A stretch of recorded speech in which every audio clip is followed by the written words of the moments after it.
Jirra jirtuu kabajamtoonni maatiiwwan lammiishootu baadhi lammiidha. Lammiishootu birraati har'a suur-sagalee kana keessatti kompiitarri vaayirasii qabu amala yookiin mallattoo akkamii akka agarsiisu qabadhee isiniif dhiyaadheera. I hope suur-sagalee kana ni jaallattu jedhee yaada. Maaliif jennaan mallattoo kompiitara vaayirasii qabu adda baasnee barraan salphaatti of eeggannoo barbaachisu gochuuf yookiin ofirraa ittisuuf akka nu gargaaru beekamaadha.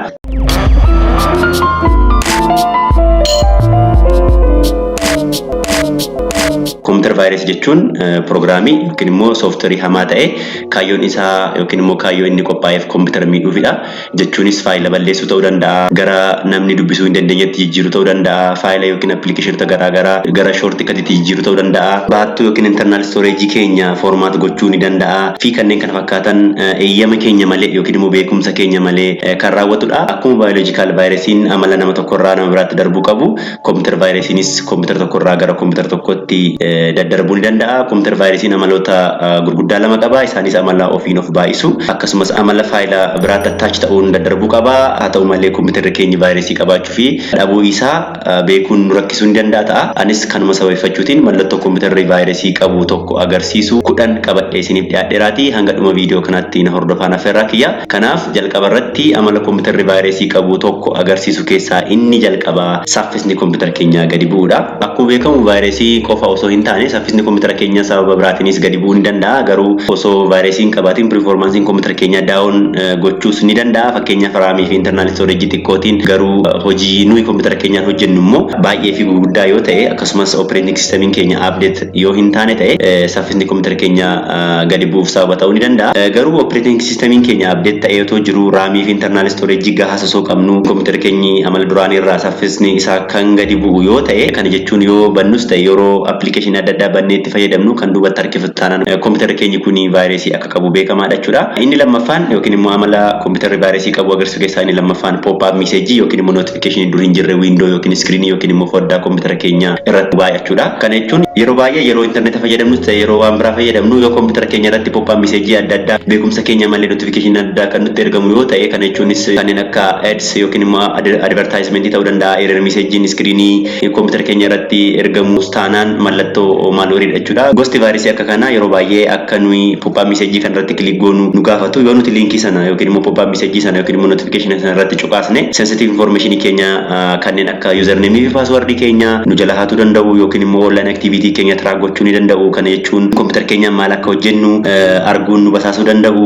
Kanaaf maalweerii akka kanaa kanarraa of eeguuf maloota armaan gadii kana fayyadamuun barbaachisaadha. Inni jalqabaa pop-up window kam irratti cuqaasuu dhiisuudha jechuudha. Kana jechuun pop-up messagein karaa browseraa yookiin karaa social media fakkeenyaaf karaa Facebook messengerii nutti ergamuu ni danda'a. Kanaaf liinkii hin beekamne irratti cuqaasuu dhiisuun mala tokkoffaadha jechuudha. Inni lammaffaa iimeelii eenyummaa isaa hin beekne banuu dhiisuu akkasumas deebisuu dhiisuun mala biraadha. Kana jechuun yeroo baay'ee haakeroonni iimeelii adda addaa nutti erguutiin yeroo nuyi iimeelii sana bannu vaayirasii nutti gadhiisu yookiin immoo sensitive information keenya hatuu ni danda'u. Fakkeenyaaf congratulation diiviinsiif baheera, scholarshippiin si qaqqabeera, baankii irraa badhaasa argatteetta, baga gammaddee kan argatteetta, kana badhaafamteetta, kana mooteetta liinkii kan irratti cuqaasii nuun jechuutiin nu guyyoomsuu waan danda'aniif iimeelii banuun dura iimeeliin sun eenyurraa akka nuuf ergame beekuun barbaachisaadha jechuudha. Malli inni sadaffaan immoo yeroo sooftiweerii yookiin appilikeeshinii adda addaa yoo buusnee fayyadamuu barbaanne osoo sooftiweerii sana irratti cuqaasnee hin buusin dura soorsii isaa amanamaa ta'uu adda baasuu qabna jechuudha. Maaliif jennaan haakeroonni yeroo tokko tokko appilikeeshinii hojjechuutiin maqaa isaa waan gaarii barreessuutiin keessa isaa immoo vaayirasii kaa'uu waan danda'aniif of eeggannoo gochuun barbaachisaadha jechuudha. Fakkeenyaaf Facebook jedhanii maqaa isaa garuu immoo Facebook sirrii osoo hin taane appilikeeshinii vaayirasii of keessaa qabu kan isaaniif waan yaadan hojjetuuf ta'uu ni danda'a jechuudha. Kanaaf callisnee appilikeeshinii argine qilleensarraa buusuun dura soorsii isaa beekuun baay'ee barbaachisa jechuudha. Mallattoo inni sadaffaan kompiitarri vaayirasii qabu agarsiisu piroogiraamiin ofiisaa banamuu fi cufamu. Piroogiraamii yeroo jennu unwanted program start automatically kan jechuun sooftiweeriin otoo nuti hin baniin ofiisaa banamu yookiin immoo otoo nuti cufiin ofiisaa cufama jechuudha. Sooftiweeriin yookiin appilikeeshinii adda addaa ofiisaanii beekumsa keenya malee jechuunis osoo nuyi hin baniin ofiisaa kan banamu yoo ta'e osoo hin cufiinis ofiisaa kan cufamu taanaan mallattoo kompiitara vaayirasii qabuuti jechuudha. Inni arfaffaan faayila yookiin piroogiraamiin beekumsa keenyaan ala baduu yookiin jijjiiramuudha. Kana jechuun sooftiweerii yookiin appilikeeshiniin PC keenyarra jiran yoo seeraan hojjechuu dhiise jechuunis suura ta'uu danda'a, dookumentii ta'uu danda'a, faayila adda addaa ta'uu danda'a. Baduu yookiin dileet ta'uun yookiin faayilli keenya inkiript ta'uutiin banamuu yeroo dide fi kanneen kana fakkaatan yoo ta'e amala kompiitara vaayirasii qabuuti jechuudha. Mallattoo inni shanaffaan kompiitarri vaayirasii qabu agarsiisu storage yookiin baattuun keenyi ergaa yookiin message you are running out of the disk space on window yookiin immoo low disk space kan jedhu nutti erguu jechuudha. Kana jechuun garuu osoo storage free ta'e qabnu fakkeenyaaf partitionisiin low yoo jedhe kompiitarri sun vaayirasii qabaachuu isaa agarsiisa. Garuu yeroo hunda waan kompiitarri low disk space jedheef kompiitarri vaayirasii qaba jechuu hin dandeenyu. Kana jechuun storagein keenya yoo guutes warning message akka kana nutti ergamuu waan danda'uufidha. Kanaaf akkuma suuraa kanarratti argitanii storagein osoo hin guutin yoo low disk space nuun jedhe vaayirasiidhaan qabameera jechuudha. Amalli kompiitarri vaayirasii qabu agarsiisu keessaa inni jaaffaan siistamiin crash gochuu yookiin immoo blue screen of death kan jedhu agarsiisudha. Rakkoon system crash gochuu kuni yookiin immoo blue screen of death kuni yookiin immoo akkuma fakkii kanarraa argitan kompiitara ofiin of cufuun mallattoo cuquliisaa kan agarsiisudha jechuudha.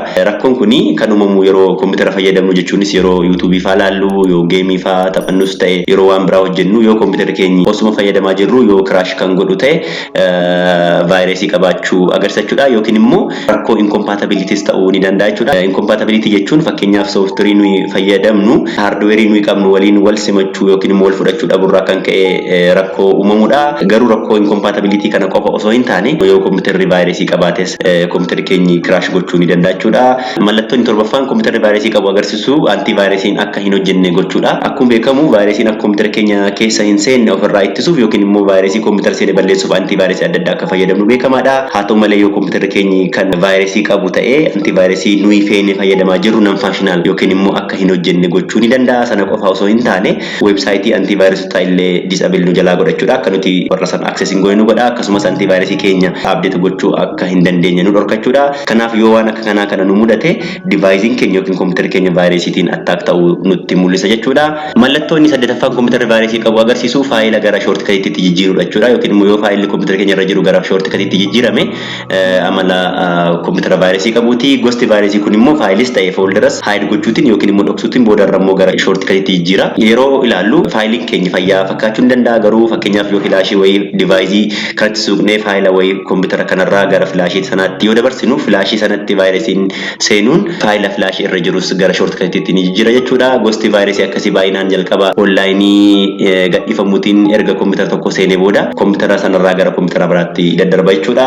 Inni sagalaffaan yookiin immoo mallattoo kompiitarri vaayirasii qabu agarsiisu keessaa inni sagalaffaan error message adda addaa argamudha. Kana jechuun osoo kompiitara fayyadamnu error message fakkeenyaaf error message akka fakkii kanarratti argamu kana kan yoo kompiitara keenya irratti kan dhufu yoo ta'e kompiitarri sun vaayirasii qabaachuu isaa nutti agarsiisa jechuudha. Error message kun kan inni mudatu yoo faayilli yookiin fooldarri kompiitara irra jiru sun vaayirasiitiin yoo corrupt ta'edha. Fakkeenyaaf akka nuyi rename yookiin immoo maqaa faa hin jijjiirre nu dhorkuu danda'a jechuudha. Kunoo akkuma fakkii kanarraa argitan jechuudha. Inni dhumaa fi inni kudhanaffaan mallattoo kompiitarri vaayirasii qabu agarsiisu control paneliin banamuu diduudha. Kana jechuun yoo kompiitarri tokko vaayirasiitiin qabameera ta'e control panelii kompiitarichaa bira dhaqnee yoo banuu yaallu akka hin banamne amala gochuu ni qaba jechuudha. Kanaaf yoo kompiitarri amaloota armaan olii kudhan kan agarsiisu ta'e vaayirasii qabaachuu isaa salphumatti baruu dandeenya jechuudha. Garuu mallattoon vaayirasii warreen kana kudhan qofas miti.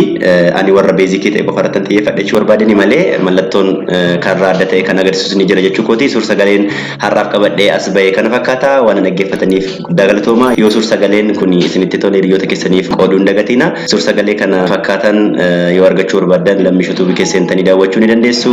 Warri hanga har'aatti miseensa lammii yuutuubii yookiin immoo miseensa yuutuub chaanalii kana hin taane immoo subscribe akka gootan kabajaan isin gaafadha. Yoo subscribe gootan ta'e immoo mallattoo bilbilaatti buutiin suur-sagaleen yuutuub chaanalii kanarraa gadhiifamu yeroo hunda dursee akkasiin qaqqabu gochuu ni dandeessu.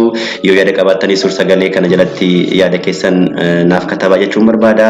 Waa'ee kompiitaraa waliin kan wal qabate viidiyoo kamiyyuu akka isiniif hojjedhu yoo feetanis komentii viidiyoo kana jalatti na barreessaa jechuun barbaada. Hanga viidiyoo biraatiin wal arginutti nagaatti afaan keenyaan barachuun itti fufaa nagaa qabaadha.